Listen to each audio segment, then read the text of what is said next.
Hello and welcome back to Soar Financial. Here, back from the studio in Frankfurt, Germany. It is my pleasure to welcome Professor Steve Hanke in a few short seconds. I'm excited to catch up with him again. It's the second time on the program, and we have a doozy prepared for you. We got lots of interesting topics that we need to touch on. A couple of them are just the U.S. buying Argentine pesos right before the midterm election. Was that insider trading? A bit of a provocative question here. But also, what's the status on the de-dollarization trend? Has it stopped? Is it accelerating? Something I'll definitely discuss with Professor Hanke here. Also, we need to discuss the tariffs, mainly the $2,000 tariff dividend, but also what does a possible reversion of the tariffs by the Supreme Court mean? How does it impact markets? How does it impact the U.S. economy and household in particular, the U.S. finances? We all know debts are spiraling out of control. If we have to repay, or if the U.S. has to pay back another $1 trillion, which it might not have ever received, what does that mean? What are the impacts? Before I switch over to my guest, hit that like and subscribe button. It means a lot to us. And also, by the way, I meant to mention, it also means a lot to us when you walk up to us at conferences and say hello. It means a lot. It means we're reaching the right audience and we're having an impact. So thank you for that. Professor Hanke, it is a great pleasure to welcome you back on Soar Financially. It's good to see you again. Good to see you, Kai.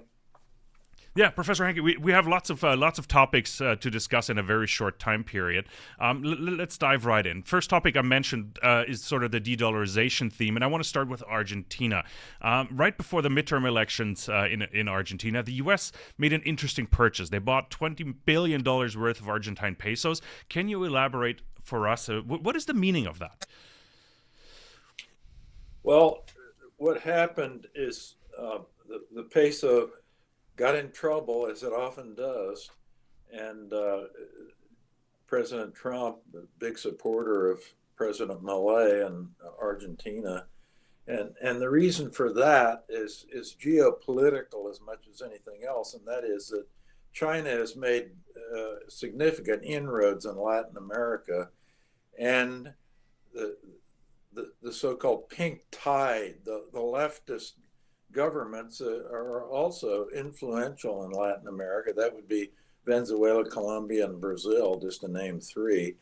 And as a result of that, Trump has kind of pivoted a little bit towards Latin America, pivoted away from China and towards Latin America. And so this was, a swap arrangement with the U.S. Treasury and the Banco Central in Buenos Aires to support the peso.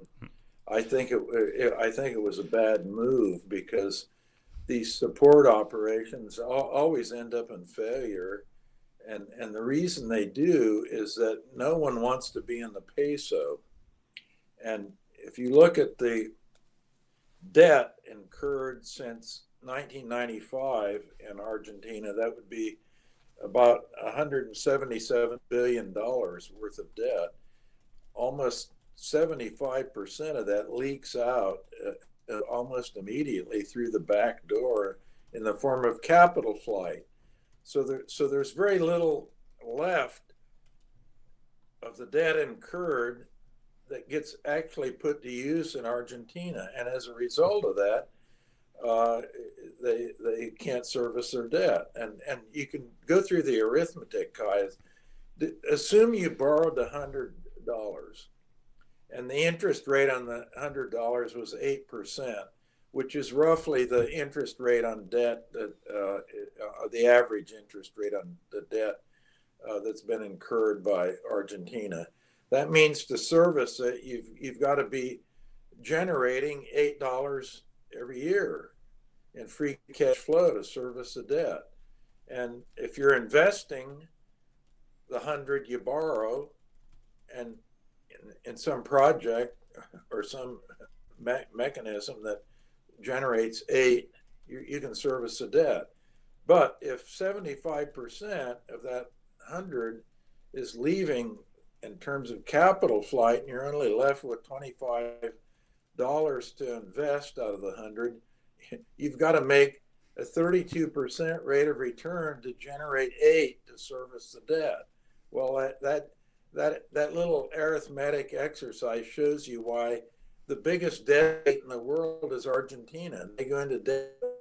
They've defaulted on their debt repeatedly, not only foreign debt, but domestic debt. They've actually defaulted on domestic debt too. So it's all the peso problem. It's a peso problem. And what they should do is something I've been actually advocating since 1991, when I was advising President Menem from 1989 to 1999. I was always beating the drum. They should get rid of the peso and dollarize. Use the U.S. dollar. And if they would do that, of course, you wouldn't have capital flight. Why would you want to?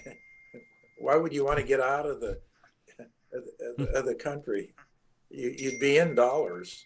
Everything would be in dollars. So that's the long and the short. I think it was a bad move, a bad bailout move that won't solve any problem.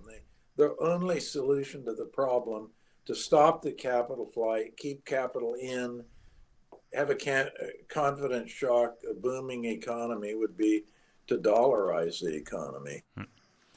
It comes at an interesting time as well, because I remember just about 12 months ago, before Milei shut it down, the BRICS were courting Argentina as well to potentially join them, and now the U.S. is the strongest ally of Argentina. What kind of signal is that sending as well in terms of the de-dollarization or dollarization trend here? Well, this is a U.S. pivot going on, and part of the strategy to counter, if you will, a de-dollarization movement, or the global South, or the BRICS, or the coalition with China, Russia, and so forth, is to dollarize, to have a proactive pro-dollarization strategy. And I've gone through screening of countries that would be potential, and we've got a list of 50 that would be much better off if they got rid of their local currencies and their local central banks that do nothing more than just destabilize these countries, and replace it with the US dollar, which, by the way, most of these countries de facto are already dollarized. If you go to any place in Latin America, or virtually any developed world, there are plenty of dollars under the mattress. In fact, about 70% of all the US dollar notes are in foreign hands. They're not in the United States. Most of the paper money that's circulating, the US dollar, is circulating in foreign lands. Now, it is an interesting topic at the de-dollarization, because the BRICS are getting rid of their dollars, while South America, and I remember you've been talking about Ecuador or El Salvador, I believe it was, that was introducing the U.S. dollar back then. And I think, I've listened to your interview with David Lin, who I hold in high esteem, about a week ago. And you mentioned you have a list of 50 countries that should potentially think about dollarizing, perhaps. What is the trigger for that list? And why are these countries that are on that list suitable for potential dollarization?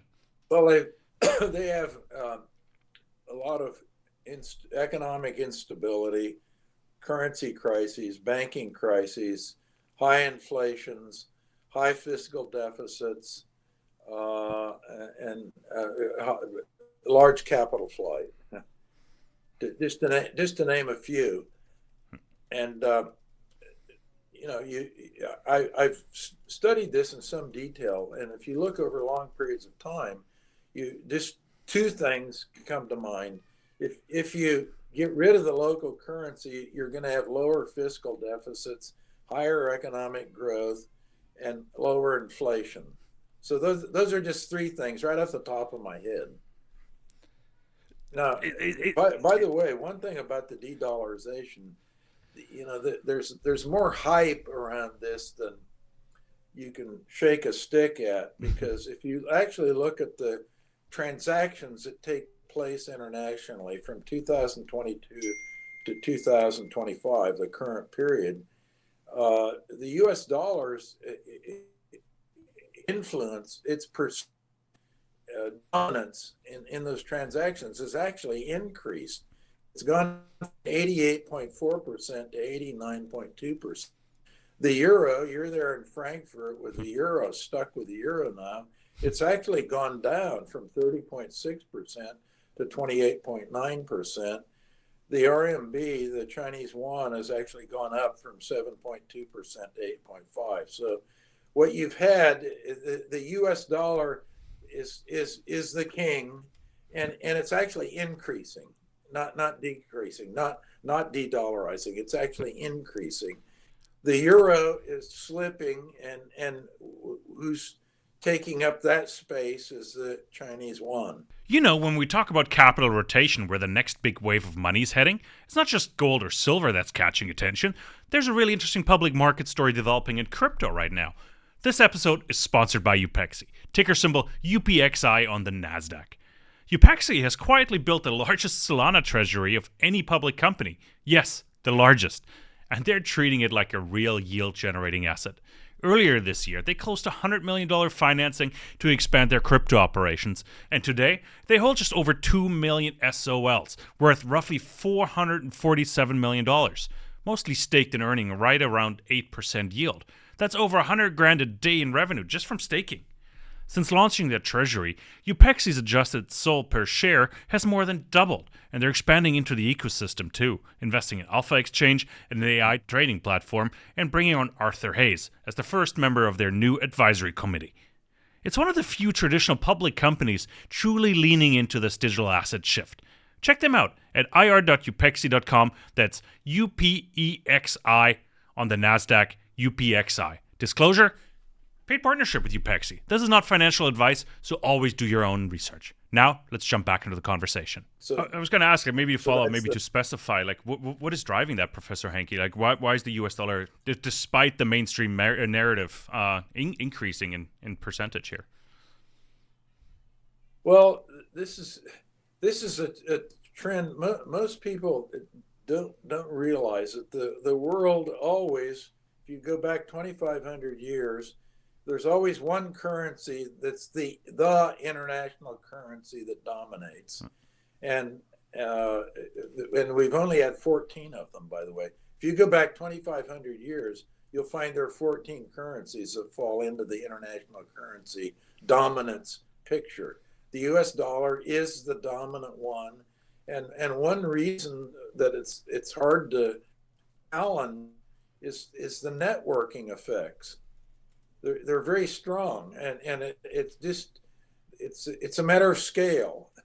Once you dominate, it's really hard to challenge the king and knock the king off the throne. And you can see that if you go back that far, 2,500 years, and you only have 14 of them. And the only way they get knocked off is usually wars, bad economic policy associated with mainly with wars. Can I turn that around on you? You just maybe bad economic policies force de-dollarization, or not just de-dollarization, but a change in currencies or in the financial monetary system here. I'm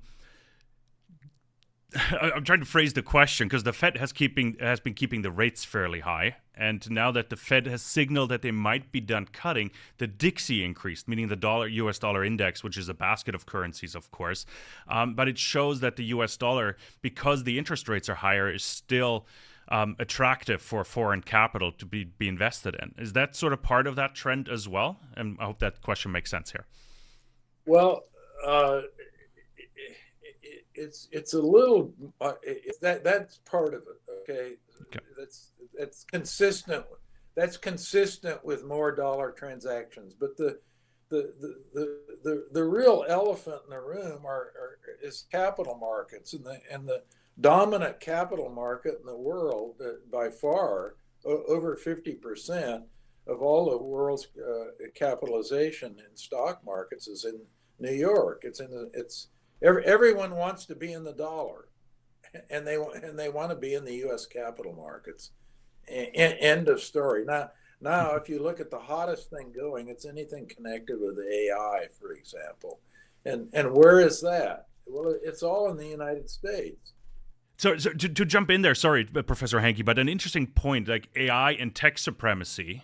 We've had the U.S. having the military might and maybe military supremacy, which is seemingly waning. China is gearing up. But is AI and tech maybe the next supremacy factor here that maybe secures the standing of the U.S. On a global basis? Well, the U.S. will be competitive in that field.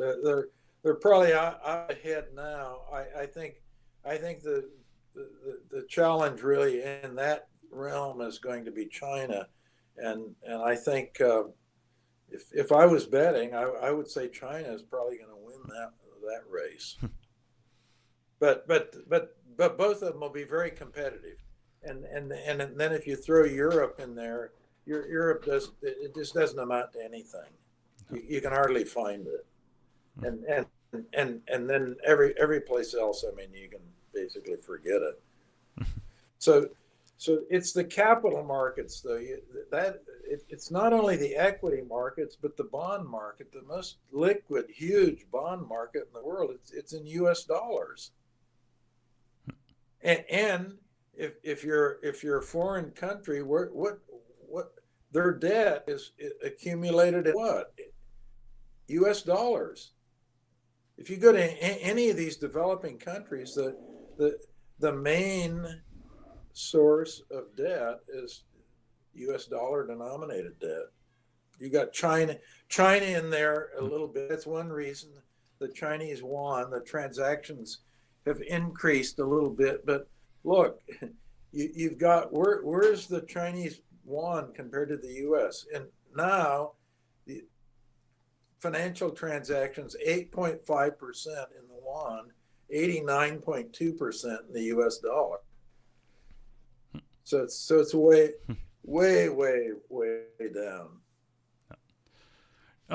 China is catching up. They're using leverage. I'm not sure if you've seen the deal China struck on iron ore trade with BHP. A lot of investors or a lot of members of the financial community mentioned that's sort of a bit of a signal that China is using leverage and maybe to bully companies into a yuan or renminbi-based deals. Do you see that trend to continue? Are they using their leverage?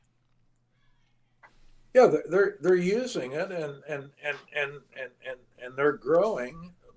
But again, in the financial sphere, it's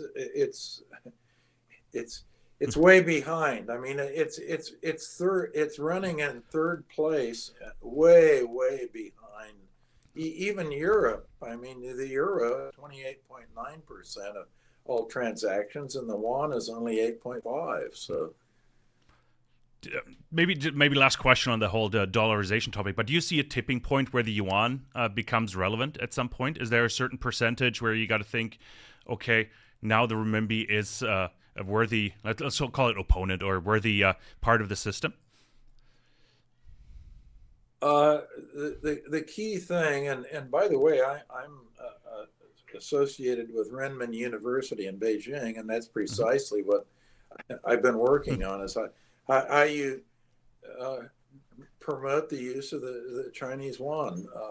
Nobel laureate Robert Mundell and I, the late Mundell, as well as Ron McKinnon at Stanford University, the three of us, that was our charge at Renmin. I'm the only one left, but because both, unfortunately, the Grim Reaper caught up with McKinnon and Mundell, but hasn't got me yet.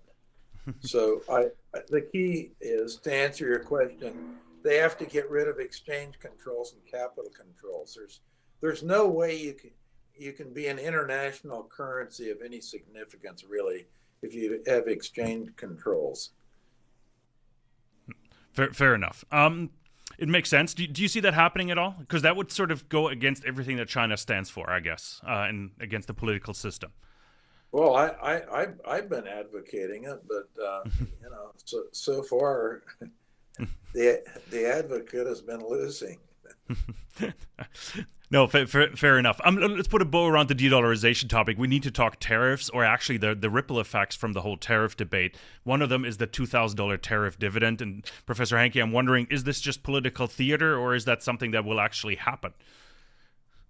Well, what's happening with the protectionist tariff war, if you want to call it that, is that one thing that's been advertised is this is going to bring a lot of revenue into the United States. That's one thing Trump is on. The problem is now it's clear there's going to be a lot of leakage of that revenue. It's a little like capital flight, and the leakage comes from there's going to be a huge subsidy to farmers that takes place because of the farmers as a result of the tariff war. What happens? We threaten China with tariffs. We put tariffs on China, and China says, bye bye, we're not going to buy any more soybeans from you. And so China knows the choke points, and a lot of the choke points are in agriculture because you've got all the middle part of the United States, they're growing soybeans, and it's the biggest agricultural export the U.S. has. And as a result of that, of course, Trump backs off of China. Number one, these threats have reduced, and in the meantime, domestically, he's got the farmers raising cane with him because they're getting killed because the soybean price is down and they're not exporting soybeans. So the subsidies are going into the farms. And now he's also to try to gain support for his tariff wars. He said that every U.S. adult will receive $2,000 in tariff dividend. So that's another leakage. And then there are other special interest groups that are being hurt by the tariffs, and they want to be bailed out. So we don't really know where the net number is going to be, but the top line number, forget it. There's a lot of leakage occurring, and it will be very messy to arrange for these dividends and subsidies and bailouts to occur. So he's just making a terrible mess out of the whole thing. The tariff policies are completely wrong-headed in the first place, but they are going to create a bureaucratic and administrative mess on top of it with the bailouts and the so-called leakage. Yeah, we talked about the tariffs in our previous interview here, and I would advise everybody to go check out that conversation. I just quickly want to talk about the fallout from the tariff dividend announcement, because all of a sudden gold is stronger again. I haven't looked up Bitcoin or anything, because it reminded me a bit of the COVID, I would call it a bailout, but maybe subsidies here. The flush of fresh new money into a system that nobody expected to have. Do you expect prices of like real assets or hard assets to increase again? Well, this depends on really what the Fed does. Now, remember when COVID came around, the government ran huge deficits, and but this was in 2020 and 2021, and the Fed was the one that bought about 90% of the U.S. Treasury bonds that were sold to finance those huge deficits. So the Fed monetized the deficits.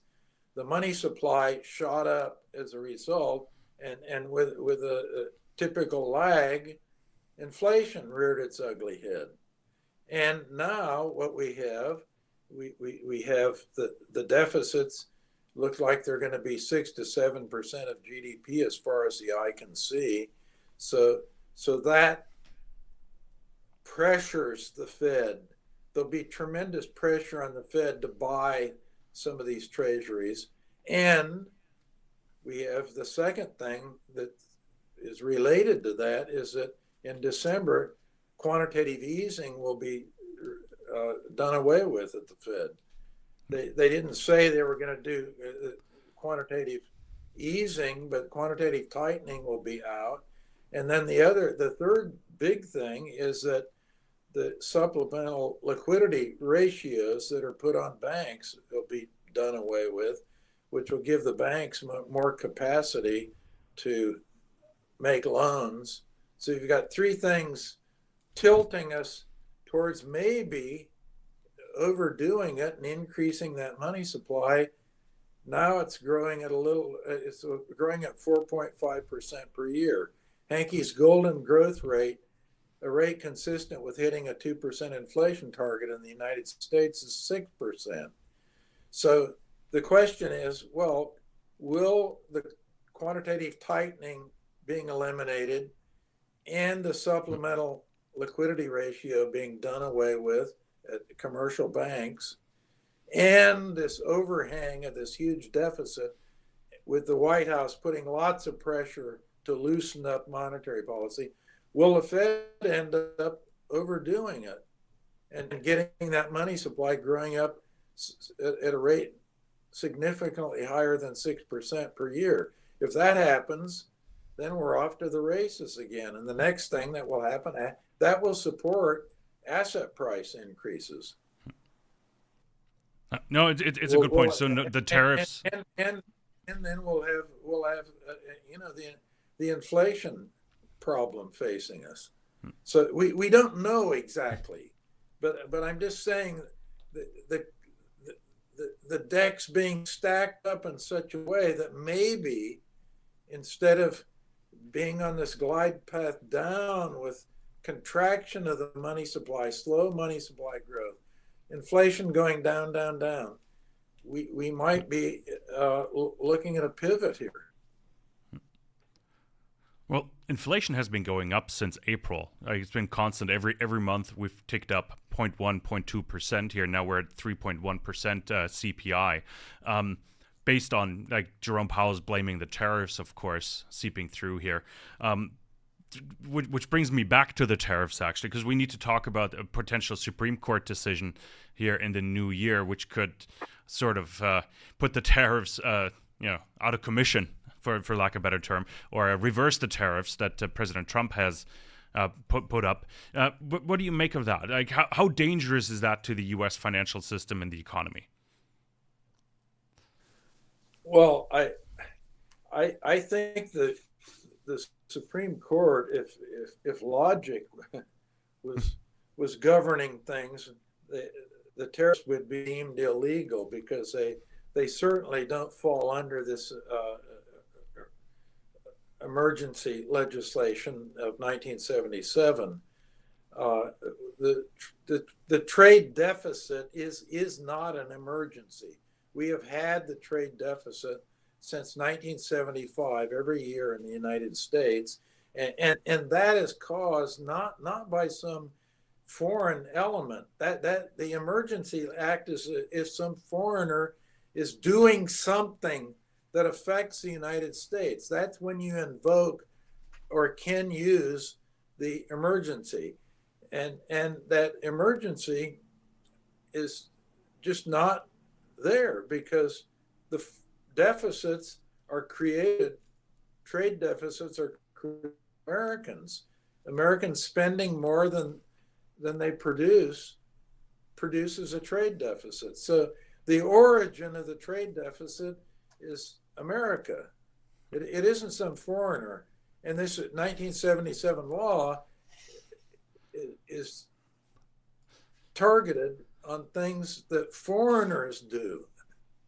The emergency can only arise if a foreigner does something to America, and then you can impose a law. Now, as it turns out, by the way, the emergency law is a bad law. All these emergencies are, because we've actually had this emergency law, the International Emergency Economic Powers Act is what it's called. It's been invoked 69 times since it was introduced in 1977, but 39 of those emergencies still exist. They don't go away. 57% of the so-called emergencies we've had in the United States, they stay and have a life that is a lot longer than any emergency. So the whole thing is complete nonsense, and I don't think that the Supreme Court, they're going to have to really twist not to indicate that this is illegal. So what happens then? Well, Trump will try to impose these tariffs using other laws, and it will be extremely messy.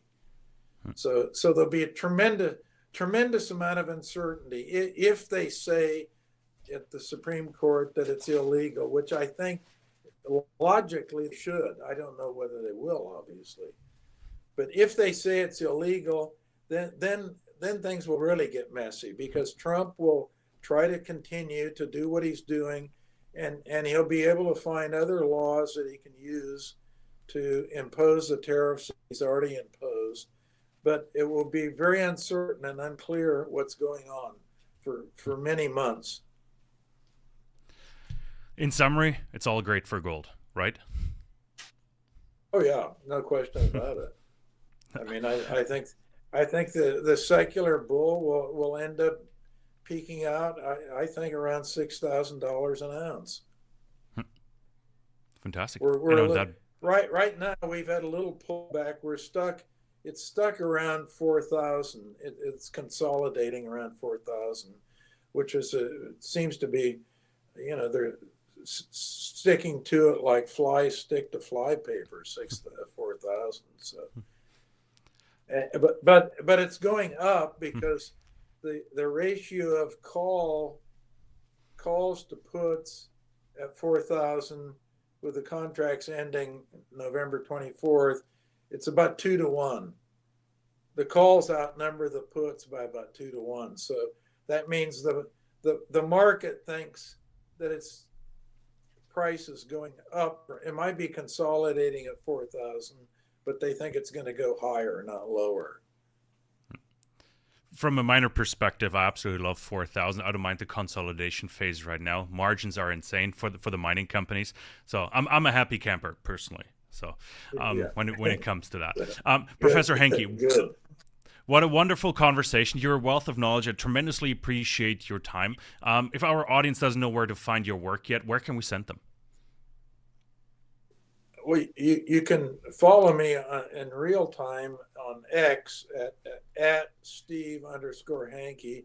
And if somebody wants to be put onto my regular distribution list, they just send me an email at hanke@jhu.edu.